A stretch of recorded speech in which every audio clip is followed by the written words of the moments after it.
ಈ ಅಭ್ಯಾಸಕ್ಕೆ ಸ್ವಾಗತ. ಇಂದು ನಾವು ಹೈಡ್ರಾಲಿಕ್ ಜಾಕ್ ಮತ್ತು ಬ್ರೇಕ್ ಸಿಸ್ಟಮ್ಗಾಗಿ ಹೈಡ್ರಾಲಿಕ್ ಸರ್ಕ್ಯೂಟ್ ಅನ್ನು ಪತ್ತೆ ಹಚ್ಚುವ ಬಗ್ಗೆ ತಿಳಿಯೋಣ.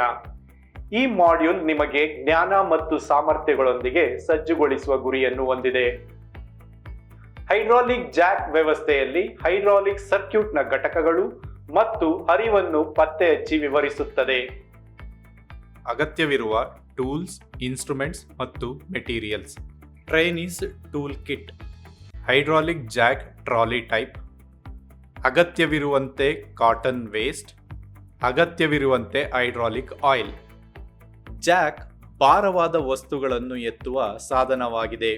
ವಿಶೇಷವಾಗಿ ಮೋಟಾರು ವಾಹನದ ಆಕ್ಸಿಲ್ ಅನ್ನು ಹೆಚ್ಚಿಸಲು ಉಪಯುಕ್ತವಾಗಿದೆ.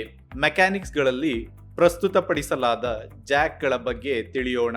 ಮೂಲತಃ ಎರಡು ವಿಧದ ಜಾಕ್ಗಳಿವೆ. ಮೊದಲ ವಿಧವು ಹೈಡ್ರಾಲಿಕ್ ಜಾಕ್ ಆಗಿದೆ. ಇದು ಹೆಚ್ಚಿನ ಬಲ ಸಾಧಿಸಲು ಹೈಡ್ರಾಲಿಕ್ ಆಯಿಲ್ ಅಥವಾ ಇನ್ಕಂಪ್ರೆಸಿಬಲ್ ಆಯಿಲ್ಗಳನ್ನು ಬಳಸುತ್ತದೆ. ಮತ್ತೊಂದು ರೀತಿಯ portable floor jack pneumatic jack ಆಗಿದೆ. ಇದು ಕಾರುಗಳು ಅಥವಾ ಟ್ರಕ್ಗಳಂತಹ ವಾಹನಗಳನ್ನು ಎತ್ತರಿಸಲು ಇನ್ಕಂಪ್ರೆಸಿಬಲ್ ಏರ್ ಅನ್ನು ಬಳಸುತ್ತದೆ. ಈಗ ಹೈಡ್ರಾಲಿಕ್ ರಿಸರ್ವಾಯರ್ ಬಗ್ಗೆ ತಿಳಿಯೋಣ. ಇದು ಹೈಡ್ರಾಲಿಕ್ ವ್ಯವಸ್ಥೆಗಳಿಗೆ ಅಗತ್ಯವಾದ ಆಯಿಲ್ ಅನ್ನು ಸಂಗ್ರಹಿಸಲು ಬಳಸುವ ಟ್ಯಾಂಕ್ ಆಗಿದೆ. ಇದು ಆಯಿಲ್ ಇಂದ ಸೂಕ್ಷ್ಮ ಕಣಗಳನ್ನು ತೆಗೆದುಹಾಕುವ ಮೂಲಕ ಕ್ಲೀನರ್ಗಳಾಗಿ ಕಾರ್ಯನಿರ್ವಹಿಸುತ್ತದೆ. ಆಯಿಲ್ಗಳು ಶುಭ್ರ ಮತ್ತು ಶುದ್ಧವಾಗಿದೆ ಎಂದು ಖಚಿತಪಡಿಸುತ್ತದೆ. ಪ್ಲಂಜರ್ ವಾಲ್ವ್ ಪೈಪ್ಗಳಲ್ಲಿನ ಆಯಿಲ್ಗಳ ಹರಿವನ್ನು ನಿಯಂತ್ರಿಸಲು ಬಳಸುವ ಒಂದು ರೀತಿಯ ವಾಲ್ವ್ ಆಗಿದೆ. ವಾಲ್ವ್ ಅನ್ನು ತೆಗೆಯಲು ಅಥವಾ ಮುಚ್ಚಲು ಪ್ಲಂಜರ್ ಅನ್ನು ಮೇಲಕ್ಕೆ ಅಥವಾ ಕೆಳಕ್ಕೆ ಚಲಿಸುವ ಮೂಲಕ ಇದು ಕಾರ್ಯನಿರ್ವಹಿಸುತ್ತದೆ. ನೀವು ಇದನ್ನು ಮ್ಯಾನ್ಯುಯಲ್ ಅಥವಾ ಆಟೋಮೆಟಿಕ್ ಆಗಿ ಮಾಡಬಹುದು. ಈ ವಾಲ್ವ್ಗಳು ತುಂಬಾ ಬಿಸಿಯಾಗಿರುವ ಅಥವಾ ಹೆಚ್ಚಿನ ಪ್ರೆಷರ್ ವಿರುವ ಸ್ಥಳಗಳಲ್ಲಿ ಬಹಳ ಉಪಯುಕ್ತವಾಗಿದೆ, ಏಕೆಂದರೆ ಅವು ಪೈಪ್ಗಳ ಮೂಲಕ ಎಷ್ಟು ಆಯಿಲ್ ನಿಖರವಾಗಿ ಹೋಗುತ್ತದೆ ಎಂಬುದನ್ನು ನಿಯಂತ್ರಿಸಲು ಸಹಾಯ ಮಾಡುತ್ತದೆ. ನಾನ್ ರಿಟರ್ನ್ ವಾಲ್ವ್ ಅಥವಾ ಚೆಕ್ ವಾಲ್ವ್ ಒಂದು ರೀತಿಯಲ್ಲಿ ಮಾತ್ರ ಸ್ವಿಂಗ್ ಮಾಡುವ ಬಾಗಿಲಿನಂತಿದೆ. ಇದರಲ್ಲಿ ಆಯಿಲ್ ಒಂದು ದಿಕ್ಕಿನಲ್ಲಿ ಹರಿಯುವಂತೆ ಮಾಡುತ್ತದೆ, ಆದರೆ ಇನ್ನೊಂದು ರೀತಿಯಲ್ಲಿ ಹಿಂತಿರುಗುವುದನ್ನು ತಡೆಯುತ್ತದೆ. ಇದು ಪೈಪ್ಲೈನ್ಗಳಲ್ಲಿ ಫ್ಲೂಯಿಡ್ ಹರಿವನ್ನು ನಿಯಂತ್ರಿಸಲು ಸಹಾಯ ಮಾಡುತ್ತದೆ ಮತ್ತು ಅಗತ್ಯವಿಲ್ಲದ ಹಿಮ್ಮುಖ ಹರಿವನ್ನು ತಡೆಯುತ್ತದೆ.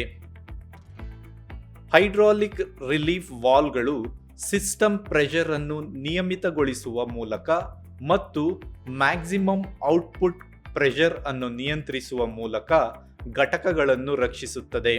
ಹೈಡ್ರಾಲಿಕ್ ಪ್ರೆಷರ್ ಅನ್ನು ಬ್ಯಾಲೆನ್ಸ್ಗೊಳಿಸಲು ಇದು ಅಡ್ಜಸ್ಟಬಲ್ ಸ್ಪ್ರಿಂಗ್ ಫೋರ್ಸ್ಗಳನ್ನು ಬಳಸುತ್ತದೆ. ಪ್ರೀಸೆಟ್ ಪ್ರೆಷರ್ನಿಂದಾಗಿ ವಾಲ್ವ್ ಅನ್ನು ತೆರೆದಾಗ ಅದು ಹೀಟ್ ಅನ್ನು ಬಿಡುಗಡೆ ಮಾಡುತ್ತದೆ. ಹೈಡ್ರಾಲಿಕ್ ಜಾಕ್ಗಳು ಒಂದು ಸಿಲಿಂಡರ್ನಿಂದ ಇನ್ನೊಂದಕ್ಕೆ ಆಯಿಲ್ ಅನ್ನು ಸರಿಸಲು ಪಂಪ್ ಪ್ಲಂಜರ್ ಬಳಸಿ ಕೆಲಸ ಮಾಡುತ್ತದೆ. ಪ್ಲಂಜರ್ ಅನ್ನು ಹಿಂದಕ್ಕೆ ಎಳೆದಾಗ ಸಕ್ಷನ್ ವಾಲ್ವ್ ಮೂಲಕ ಪಂಪ್ ಚೇಂಬರ್ಗೆ ಆಯಿಲ್ ಅನ್ನು ಸೆಳೆಯುತ್ತದೆ. ನಂತರ ಪ್ಲಂಜರ್ ಅನ್ನು ಮುಂದಕ್ಕೆ ತಳ್ಳಿದಾಗ ಆಯಿಲ್ ಅನ್ನು ಡಿಸ್ಚಾರ್ಜ್ ಚೆಕ್ ವಾಲ್ವ್ ಮೂಲಕ ಸಿಲಿಂಡರ್ ಚೇಂಬರ್ಗೆ ಒತ್ತಾಯಿಸಲಾಗುತ್ತದೆ. ಸಿಲಿಂಡರ್ನಲ್ಲಿನ ಪ್ರೆಷರ್ ಇಂದ ಈ ರಚನೆಯು ಜಾಕ್ ಭಾರವಾದ ಲೋಡ್ಗಳನ್ನು ಎತ್ತುವಂತೆ ಮಾಡುತ್ತದೆ. ಹೈಡ್ರಾಲಿಕ್ ಜಾಕ್ ಹಲವಾರು ಪ್ರಮುಖ ಘಟಕಗಳನ್ನು ಒಳಗೊಂಡಿರುತ್ತದೆ. ಅದು ಪ್ರೆಷರ್ ಲೋಡ್ಗಳನ್ನು ಸುಲಭವಾಗಿ ಎತ್ತುವಂತೆ ಒಟ್ಟಿಗೆ ಕೆಲಸ ಮಾಡುತ್ತದೆ. ಮೊದಲನೆಯದಾಗಿ ರಿಸರ್ವಾಯರ್ ಅಥವಾ ಬಫರ್ ಟ್ಯಾಂಕ್. ಹೈಡ್ರಾಲಿಕ್ ಆಯಿಲ್ ಅಥವಾ ಪಂಪ್ ಆಯಿಲ್ ಅನ್ನು ಹೊಂದಿರುವ ಪಂಪ್ ಅನ್ನು ಎತ್ತುವ ಮೆಕ್ಯಾನಿಸಮ್ಗೆ ಪ್ರೆಷರ್ ಅನ್ನು ವರ್ಗಾಯಿಸುವಲ್ಲಿ ಈ ಆಯಿಲ್ ನಿರ್ಣಾಯಕ ಪಾತ್ರವನ್ನು ವಹಿಸುತ್ತದೆ. ಮುಂದೆ ನಾವು ಪಂಪ್ ಅನ್ನು ಹೊಂದಿದ್ದೇವೆ. ಸಾಮಾನ್ಯವಾಗಿ ಪಿಸ್ಟನ್ ಪಂಪ್. ಪಂಪ್ ಲಿವರ್ ಅಥವಾ ಹ್ಯಾಂಡಲ್ ಅನ್ನು ಮೇಲಕ್ಕೆ ಮತ್ತು ಕೆಳಕ್ಕೆ ಚಲಿಸುವ ಮೂಲಕ ಇದನ್ನು ಆಕ್ಟಿವೇಟ್ ಮಾಡಲಾಗುತ್ತದೆ. ನೀವು ಹ್ಯಾಂಡಲ್ ಅನ್ನು ಚಲಿಸುವಾಗ ಅದು ಹೈಡ್ರಾಲಿಕ್ ಆಯಿಲ್ನೊಳಗೆ ಒತ್ತಡವನ್ನು ನಿರ್ಮಿಸುತ್ತದೆ.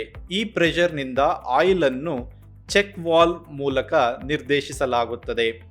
ಇದು ಕೇವಲ ಒಂದು ದಿಕ್ಕಿನಲ್ಲಿ ಹರಿಯುತ್ತದೆ ಎಂದು ಖಚಿತಪಡಿಸುತ್ತದೆ. ಈಗ ಒತ್ತಡದ ಆಯಿಲ್ ಮುಖ್ಯ ಸಿಲಿಂಡರ್ ಅನ್ನು ಪ್ರವೇಶಿಸುತ್ತದೆ. ಇದನ್ನು ಸಾಮಾನ್ಯವಾಗಿ ರ್ಯಾಮ್ ಎಂದು ಕರೆಯಲಾಗುತ್ತದೆ.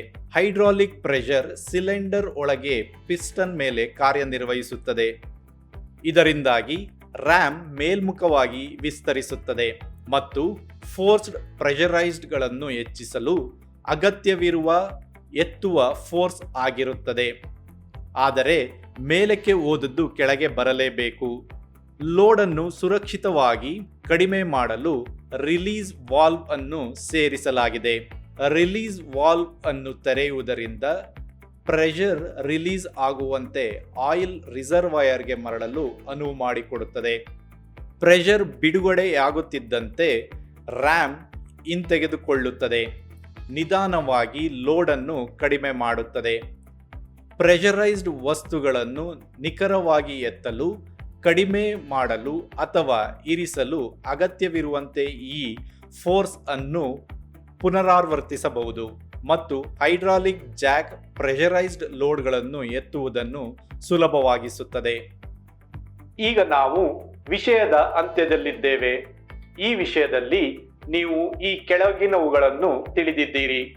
ಹೈಡ್ರಾಲಿಕ್ ಜಾಕ್ಗಳು ಪ್ರೆಷರೈಸ್ಡ್ ಲೋಡ್ಗಳನ್ನು ಅಥವಾ ವಾಹನಗಳನ್ನು ಎತ್ತಲು ಹೈಡ್ರಾಲಿಕ್ ಆಯಿಲ್ ಅನ್ನು ಬಳಸುತ್ತವೆ.